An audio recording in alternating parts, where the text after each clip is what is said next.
Democratic পার্টির vice president প্রার্থী হিসেবে আনুষ্ঠানিক মনোনয়ন গ্রহণ করলেন মিনেসোটার গভর্নর টিম ওয়ালস। ইলিনয়ের শিকাগোতে ডেমোক্রেটিক ন্যাশনাল কনভেনশনের তৃতীয় দিন বুধবার দলীয় ভিপি প্রার্থিতা গ্রহণ করেন তিনি।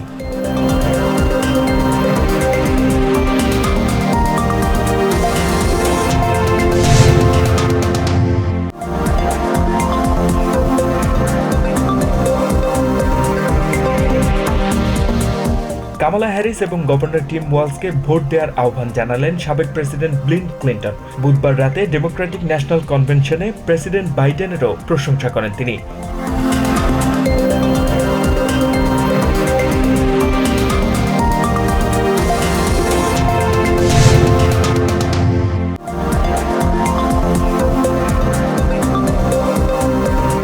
নিউ ইয়র্কের ব্রঙ্কসে চার্টার স্কুলের জন্য নির্ধারিত একটি খালি প্লট আবর্জনার ভাগাড়ে পরিণত হয়েছে। এতে করে মেলরোজের জেরার্ড এভিনিউর বাসিন্দারা ক্ষুব্ধ। তারা জানান দুর্গন্ধের পাশাপাশি বেড়েছে ইঁদুরের উৎপাত। আবর্জনা ফেলার সাথে সাথে এখানে চলে মাদক সেবনও।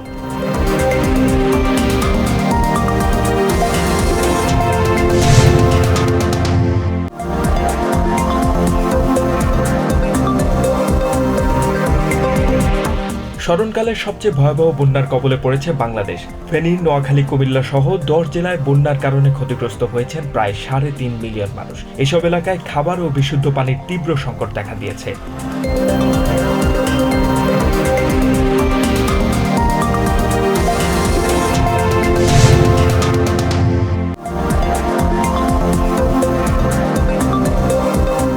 বাংলাদেশে ভয়াবহ বন্যায় অন্তত 2 জন মারা গেছেন বলে জানিয়েছেন দুর্যোগ ব্যবস্থাপনা ও ত্রাণ মন্ত্রণালয়ের অতিরিক্ত সচিব কে এম আলী রেজা। বৃহস্পতিবার সচিবালয়ে চলমান বন্যা নিয়ে সংবাদ সম্মেলনে আলী রেজা জানান, আগামী 24 ঘন্টায় ভারী বৃষ্টির প্রবণতা কমে আসতে পারে।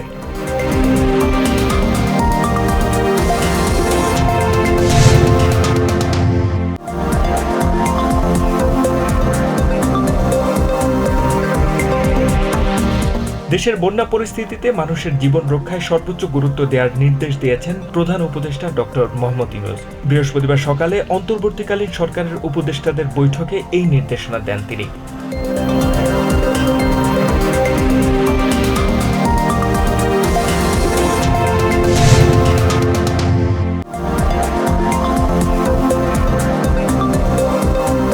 কোনো ধরনের আগাম সতর্কতা এবং প্রস্তুতির সুযোগ না দিয়ে বাঁধ খুলে দিয়ে ভারত অমানবিকতার পরিচয় দিয়েছেন, এমন অভিযোগ করেছেন অন্তর্বর্তী সরকারের ডাক, টেলিযোগ ও তথ্য প্রযুক্তি এবং তথ্য ও সম্প্রচার মন্ত্রণালয় বিষয়ক উপদেষ্টা নাহিদ ইসলাম।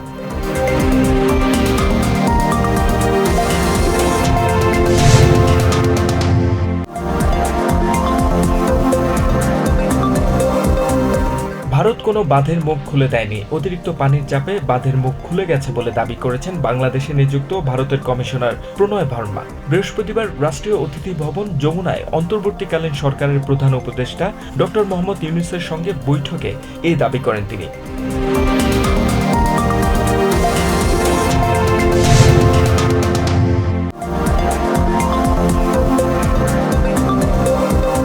অন্তর্বর্তীকালীন সরকারকে সহযোগিতা করতে চায় জাতিসংঘ।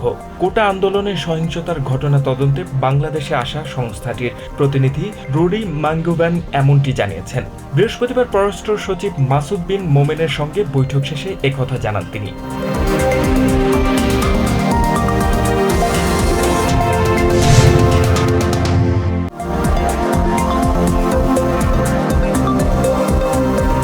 রাওয়ালপিন্ডি টেস্টের দ্বিতীয় দিন শেষে স্বাগতিক পাকিস্তানের বিপক্ষে 421 রানে পিছিয়ে রয়েছে বাংলাদেশ। নিজেদের প্রথম ইনিংসে বিনা উইকেটে 27 রান নিয়ে দিন শেষ করেছে স্বাগতিকরা। ইনিংস ঘোষণার আগে পাকিস্তানের সংগ্রহ ছিল 6 উইকেটের বিনিময়ে 448 রান।